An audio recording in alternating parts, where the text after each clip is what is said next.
Olá, paz e graça. Que bom que nós estamos aqui mais uma vez para falar da poderosa palavra de Deus. Obrigada a você por ter escolhido esse vídeo, obrigada por você estar aqui. E eu te aconselho que você fique aqui até a gente encerrar. Por quê? Porque se o Senhor te colocou no coração o desejo para estar aqui, é porque com certeza Ele tem uma palavra para falar através da minha vida pela misericórdia dEle.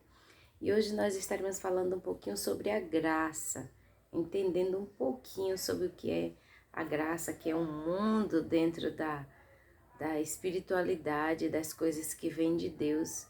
Nós estaremos falando um pouquinho sobre o que é a graça, tá?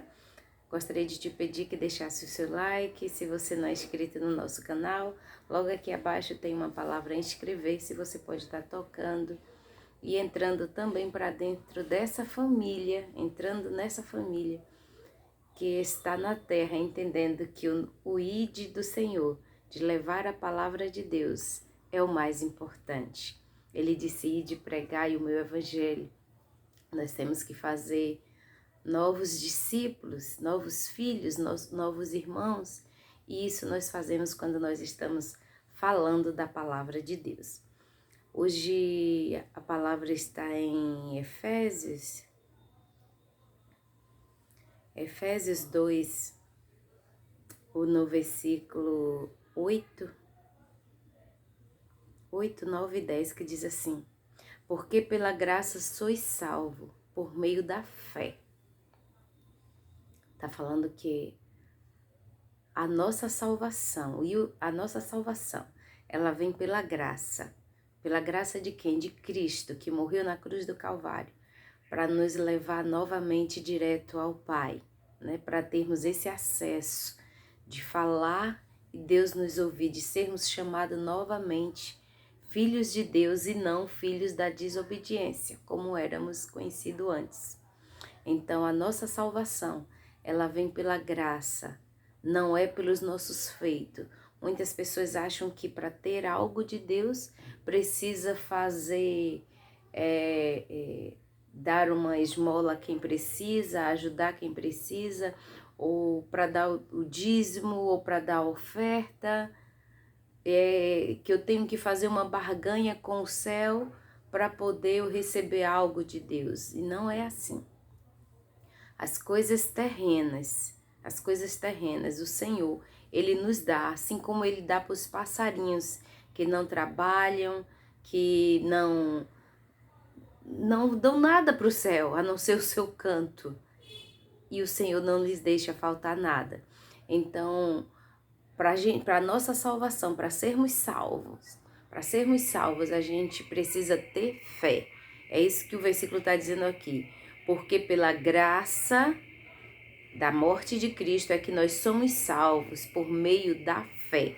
Fé em crer que Jesus é o Filho de Deus que morreu na cruz para nos trazer a redenção, a salvação, e isso basta, tá? O reino do céu, ele não é de barganha, ele não é de troca. Deus, ele não é corrompido. Eu não preciso dar algo para Deus, não preciso fazer uma campanha para dar algo para Deus dar algo para mim. Não, queridos, o que ele quer é que nós o obedeçamos. Obedecer em que, você pode me perguntar? Dentro da palavra dele.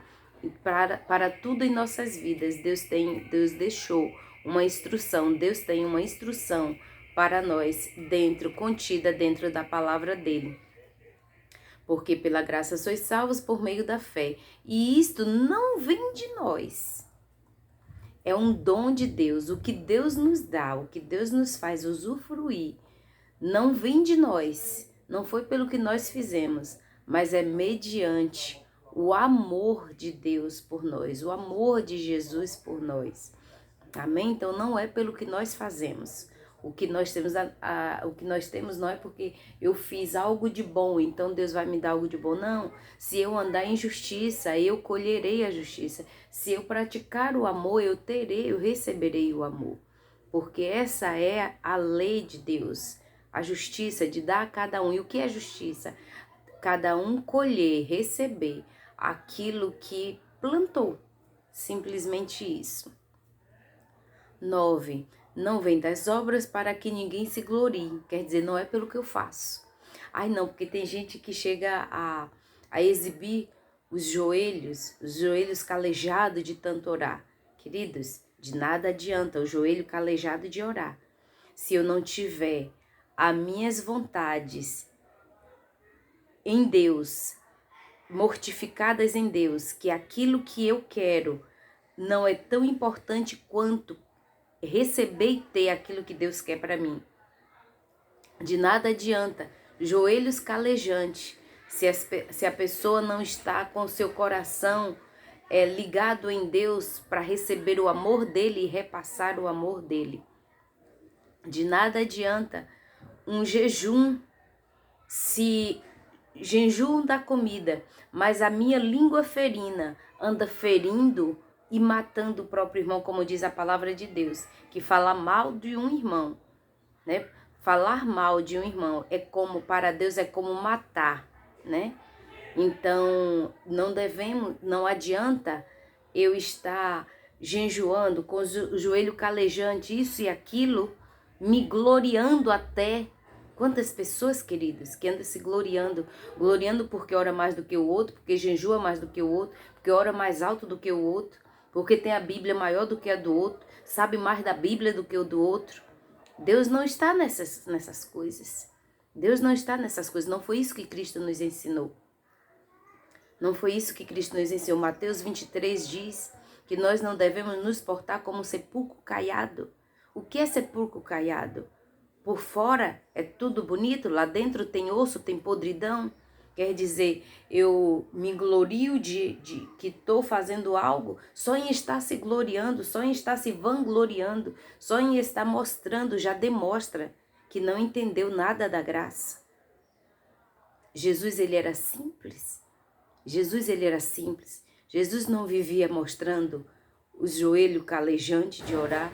Jesus não vivia, desculpa o barulho, tá, queridos?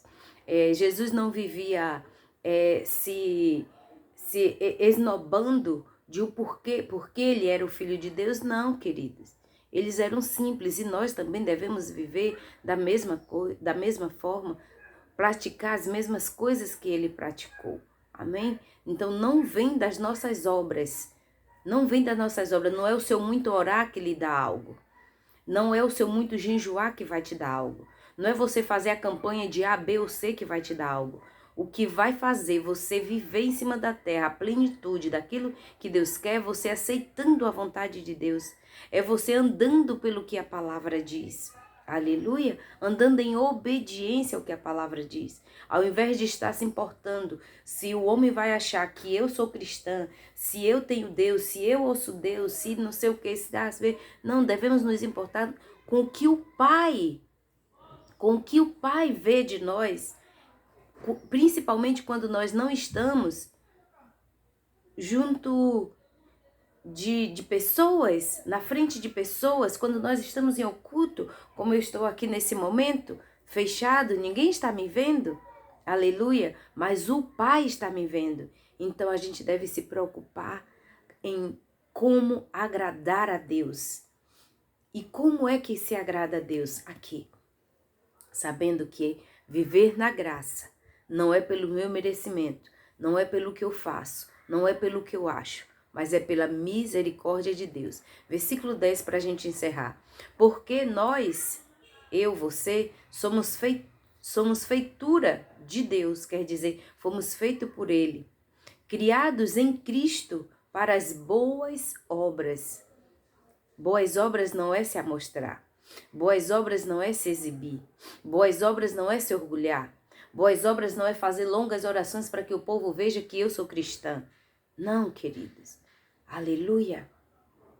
Isso não é o evangelho da graça. Isso não é o que Cristo pregou. Aleluia. As quais, porque somos feitura sua, criados em Cristo Jesus para as boas obras, as quais Deus preparou para que andássemos nela.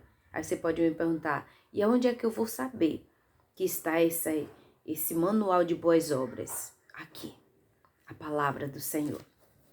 Glória a Deus, que nós possamos entender, queridos, e não nos deixemos ser levados por aqueles que tentam ensinar que eu e você devemos praticar a dar 50, 100, 20, 30, 40 reais para receber alguma coisa. Não. Aleluia! Não é dessa forma. Examinemos a palavra. Entendamos o que o Pai está nos orientando, para que a gente não venha ser enganado, ser presas fáceis dos roubadores usando a palavra de Deus, dizendo que eu e você tem que fazer isso ou aquilo para receber isso ou aquilo. Que o Senhor Jesus ele fale melhor ao teu coração. Vamos examinar a palavra e viver pela palavra, viver a palavra, praticar a palavra para poder a gente desfrutar daquilo que a palavra nos diz. Amém? Até a próxima, se Deus assim nos permitir. O Senhor Jesus te abençoe e te guarde. As bênçãos do Todo-Poderoso, do teu Pai, do nosso Pai, ela está constantemente diante de nós, basta a gente olhar e ver. O dom de estar respirando, o dom de estar andando, de estar vestindo, de estar falando. Isso são bênçãos, querido. Sejamos gratos e vivamos pela graça, que é o que o Senhor deixou para nós. Até a próxima, se Ele assim nos permitir.